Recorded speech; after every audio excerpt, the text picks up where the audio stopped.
Good morning, all of you. Second unit amma. నిన్న చెప్పుకున్న క్లాస్కి continuation. Find the equation of the plane passing through the points. 2 points plane pass అవుతున్నట్టుగా 2 points ఇచ్చాడు and ప్యారలల్గా ఉండే ఒక లైన్.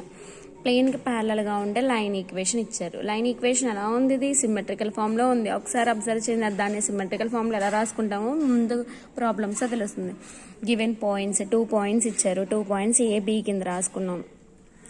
2 పాయింట్స్ కూడా ఏమన్నాడు? ప్లేన్ గుండా పాస్ అవుతుందని ఇచ్చాడు. First point, let the required plane equation ఎలా ఉంటుంది? A into X minus x1 plus B into Y minus y1 plus C into Z minus z1 equal to 0. ఓకేనా? Equation 1 passes through the A point A గుండా pass అవుతుందంటే ఆ x1 y1 z1 ప్లేస్లో point అని రాసుకుంటాము. ఓకేనా? మళ్ళీ ఇంకో point కూడా ఇచ్చాడు కదా, అదే రిక్వైర్డ్ ప్లేన్ ఈక్వేషన్లో పాస్ అవుతున్న ఇంకో పాయింట్ ఎక్కడ రాసుకుంటాము? XYZలో సబ్స్టిట్యూట్ చేసుకుంటే ఒక ఈక్వేషన్ వచ్చింది. మనకి ఇప్పుడు 2 ఈక్వేషన్స్ ఉన్నాయి, ప్లేన్ ఈక్వేషన్స్. ఓకేనా? నెక్స్ట్ ప్యారలల్గా ఉండే line equation. Given line is 6 into X plus 1 equal to 3 minus 3y equal to 2z plus 4. దీన్ని ఎలా రాసుకుంటామంట? టోటల్ లైన్ ఈక్వేషన్ని 6తో డివైడ్ చేశారనుకోండి, 6/6 1, 3/6 -2. ఇక్కడ -3 ఉంది కదా, -3 కామన్ తీసాం. 2/6 3. ఓకేనా? ఈ 2 మైనస్ కామన్ తీసుకుంటే బయట ఫ్రంట్కి వచ్చింది. ఇప్పుడు లైన్ ఈక్వేషన్ వచ్చింది కదా. ఈ లైన్ ఈక్వేషన్కి రిక్వైర్డ్ ప్లేన్ ఈక్వేషన్ అనేది ఏమలా ఉందంట? ప్యారలల్గా ఉంది. ప్యారలల్గా ఉంటే condition equation 1 is parallel to L అన్నాడు. AL plus BM plus EN equal to 0. A into L plus B into M plus C into N.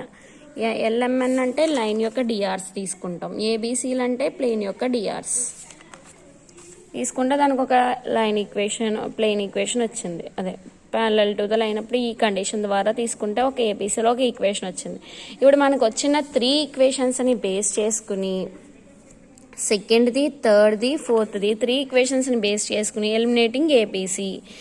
First ఈక్వేషన్లో ఉన్న ఏబీసీ కోఎఫిషియెంట్స్ రాసుకుంటారు, సెకండ్ ఈక్వేషన్లో ఉన్న ఏబీసీ కోఎఫిషియెంట్స్ రాసుకుంటారు, థర్డ్ ఈక్వేషన్లో ఉన్న ABC coefficients రాసుకుంటారు. ఈ మూడిట్ల నుంచి ఏబీసీని eliminate చేయడం అంటే మూడిట్లకి డిటర్మినెంట్ కట్టి ఈక్వల్ 0కి ఈక్వల్ చేసుకుంటాం. ఓకేనమ్మా? ఇదే రిక్వైర్డ్ ప్లేన్ ఈక్వేషన్. సాల్వ్ చేసుకునే ఏబీసీ వాల్యూస్ వస్తాయి. ఆ ఏబీసీ వాల్యూస్ దాంట్లో వేసిన సరే సేమ్. అంటే మనకి ఇంకా ఈజీ మెథడ్ తెలుసుకోవడం కోసం ఇలా చెప్పారనమాట. ఓకేనమ్మా? ఇది ఈజీగా ఉంటుంది మీకు. Next, find the equation of the plane passing through the points అని చెప్పి 2 points and parallel to the line. Same మనం ఇక్కడ చేసుకున్నాం కదా ఆ మోడల్. ఇక్కడ కూడా లైన్ ఈక్వేషన్ ఉంది. ఈ పాయింట్ ఫస్ట్ పాయింట్ పాస్ అవుతున్నట్టుగా ప్లేన్లో, మళ్ళీ అదే ప్లేన్ మళ్ళీ సెకండ్ పాయింట్లో కూడా పాస్ అవుతున్నట్టుగా తీసుకుంటే ఇంకొక ప్లేన్ ఈక్వేషన్ వచ్చింది ఏబీసీలో. మళ్ళీ ఏంటి? ప్యారలల్గా ఉంటే లైన్ అన్నాడు. లైన్ యొక్క డిఆర్స్ ప్లేన్ యొక్క డిఆర్స్ ప్యారలల్గా ఉంటే కండిషన్లో వేసుకుంటే ఒక ఏబీసీలో ఒక ఈక్వేషన్. ఈ మూడిట్లని ఎలిమినేటింగ్ ఏబీసీ చేసుకుంటా మూడిట్ల నుంచి సాల్వ్ చేసుకుంటే ఈక్వల్ టు ఇక్కడ 0 మర్చిపోయామమ్మా, రాసుకోండి. సాల్వ్ చేసుకుంటే రిక్వైర్డ్ ప్లేన్ ఈక్వేషన్ వస్తుంది. ఓకేనా? Next, find the equation of the plane passing through the line అని చెప్పి అన్సిమెట్రికల్ ఫామ్లో ఒక లైన్ ఇచ్చారు and passes through the point. అక్కడ మనకి ఇచ్చిన లైన్ ఎలా ఉంది? 2 ప్లేన్ ఈక్వేషన్స్లో ఉంది. అవునా? Plane passing through the line అన్నాడు. లైన్ అని చెప్పి ఇచ్చాడు కదా, దాన్ని ఎలా రాసుకోవచ్చు? 2 జాయింట్ ప్లేన్ ఈక్వేషన్స్ కలిపి ఒక plane equation. π1 plus lambda π2 equal to 0 condition గుర్తుందా? రిక్వైర్డ్ ప్లేన్ ఈజ్ ఆ ఒక లైన్ని యూజ్ చేసుకుని అన్సిమెట్రికల్ ఫామ్లో ఉన్న ఒక లైన్ 2 ప్లేన్స్ ఉన్నాయి కదా, 2 ప్లేన్స్ని యూజ్ చేసుకుని ప్లేన్ ఈక్వేషన్ రాసుకున్నా. ఈ plane equation required plane equation అవుతుంది. లాంబ్డా ఇంటూ లాంబ్డా వాల్యూ మనకు కావాలంటే ఇప్పుడు ఏం చేయాలి? And passes through the point గుండా పాస్ అవుతుందని ఇచ్చాడు.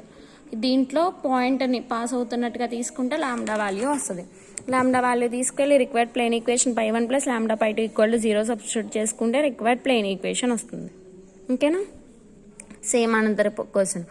Find the equation of the plane containing the line అని చెప్పి లైన్ ఈక్వేషన్ అన్సిమెట్రికల్ ఫామ్లో and parallel to the line. Plane containing the line అని చెప్పాడు and parallel to the another line ఇచ్చారు. అది సిమెట్రికల్ ఫామ్లో ఉంది. x/1 equal to y/-6 equal to z/7. Given line equation, దాని నుంచి రిక్వైర్డ్ ప్లేన్ ఈక్వేషన్ π1 + λ/2 = 0 దాని ఈక్వేషన్ అనుకుంటాము. అక్కడ ఏమన్నాడు ఇంకా లైన్, దాన్ని సింప్లిఫై చేసుకున్నాము. x × y × z × constant given line. ఓకేనా, ఆ లైన్ ఏమన్నాడు కంటైనింగ్ ద ప్లేన్ అన్నాడు కాబట్టి కండిషన్ రాసుకుంటాము. And given condition is parallel అన్నాడు కాబట్టి ప్యారలల్ కండిషన్ కూడా రాసుకుంటాం. లాంబ్డా వాల్యూ వచ్చింది, లాంబ్డా వాల్యూ తీసుకెళ్ళి దీంట్లో వేసుకుంటే మనకు కావాల్సిన రిక్వైర్డ్ ప్లేన్ ఈక్వేషన్ వస్తుంది. Next, find the equation of the plane passing through the origin and containing the line. Line నుంచి ప్లేన్ ఈక్వేషన్ π1 + λ/2 లేకపోతే π1 + λ/2 = 0. దాంట్లో ఆరిజిన్ పాస్ అవుతున్నట్టుగా ఇస్తే లాంబ్డా వాల్యూ వస్తుంది. లాంబ్డా వాల్యూ తీసుకెళ్ళి ఈక్వేషన్లో వేసుకుంటే రిక్వైర్డ్ ప్లేన్ ఈక్వేషన్ వస్తుంది. ఓకేనమ్మా.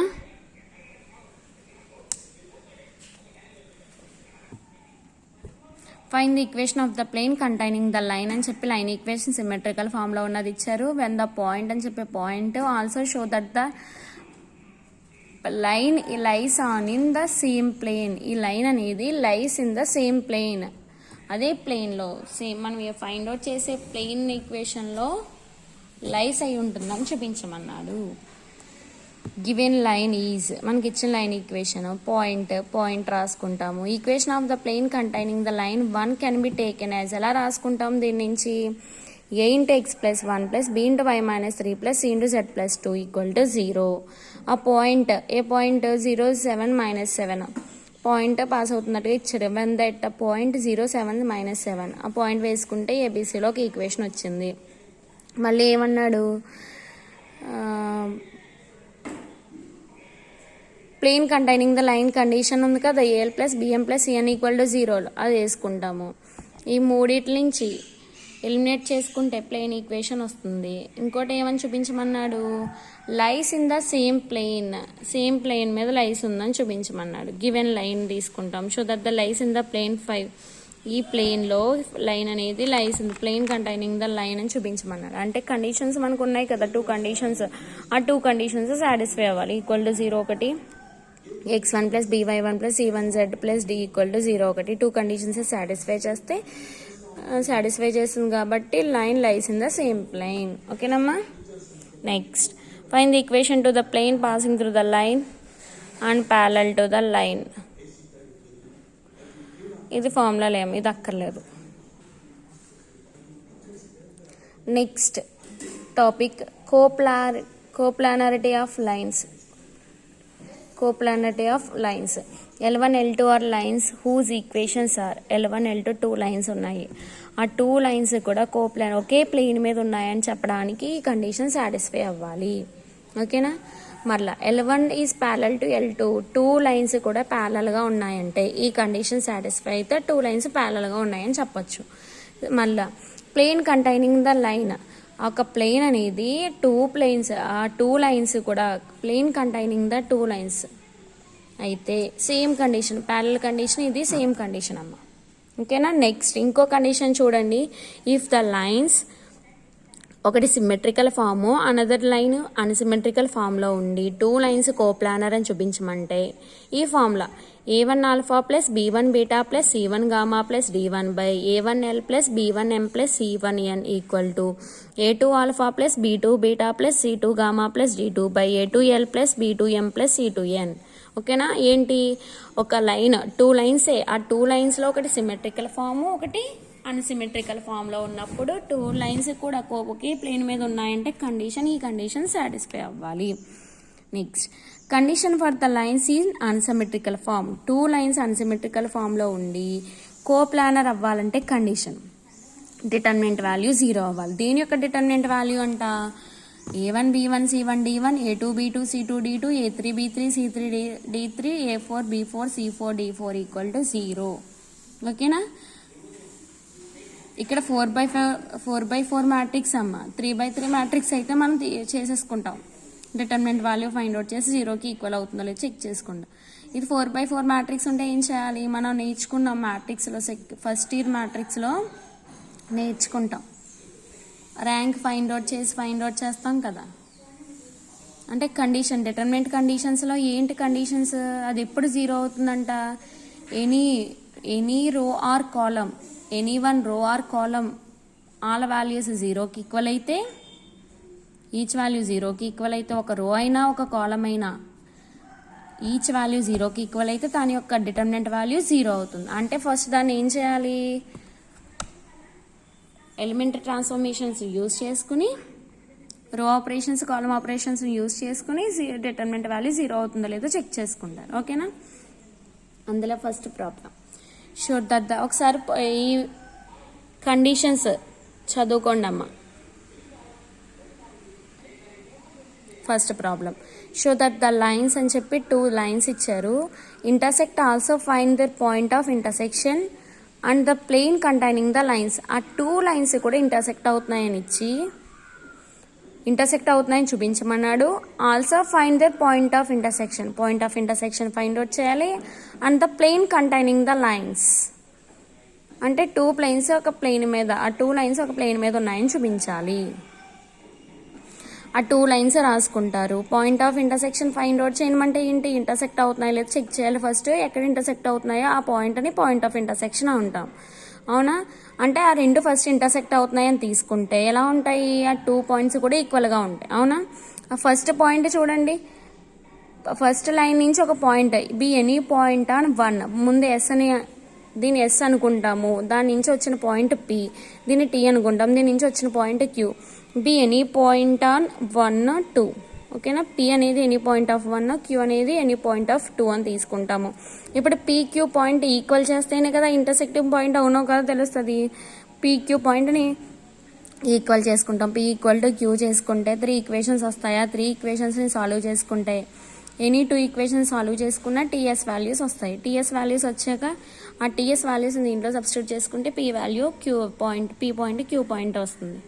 P point Q point same వచ్చిందమ్మా. అంటే పాయింట్ ఆఫ్ ఇంటర్సెక్షన్ ఏమైంది, ఇంటర్సెక్ట్ అయినాయి. అండ్ పాయింట్ ఆఫ్ ఇంటర్సెక్షన్ 5 - 7 6 అవుతున్నాయి. ఇంకోటి ఏంటి, and the plane containing the lines. Plane containing the lines అంటే కండిషన్, ఈ ఫార్ములాస్లో కండిషన్ ఏంటి, x -x1, y -1, z -z1, L1 M1 N1 L2 M2 N2 = 0. ఓకేనా, దాంట్లో సబ్స్టిట్యూట్ చేసుకుంటాం ప్లేన్ కంటైనింగ్ ద లైన్. ఆ equation to the plane containing the line అంటే ఆ 2 lines ఉన్న ప్లేన్ ఈక్వేషన్ కావాలి. Next sum, prove that the lines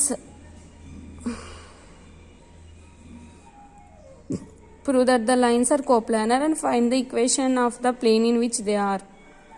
2 line equations రాసుకుంటాం. ఆ 2 లైన్ ఈక్వేషన్స్ని పాయింట్ కింద విడిగా రెండిట్లో మైనస్ అని కామన్ అయితే మైనస్, ఇది x1 y1 z1 x2 y2 z2 కింద రాసుకున్నాం. ప్రూవ్ దట్ 1, 2 ఆర్ కోప్లానర్ అని చూపించాలి. ఇక్కడ ఫస్ట్ కోప్లానర్ అవ్వాలంటే condition x - x1 y - y1 z - z1 L1 M1 N1 L2 M2 N2 value 0 అవ్వాలి. 0 అయితే డిటర్మినెంట్ వాల్యూ 0 అయితే ఆ x1 x2 రాసుకుంటాం. ఓకేనా,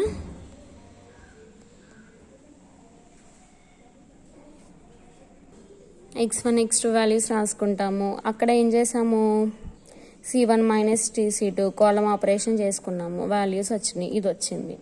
వచ్చిన తర్వాత మీరు డిటర్మినెంట్ చేసేసినా పర్వాలేదు, లేకపోతే రోనైనా కాలంనైనా 0 చేసినా పర్వాలేదు.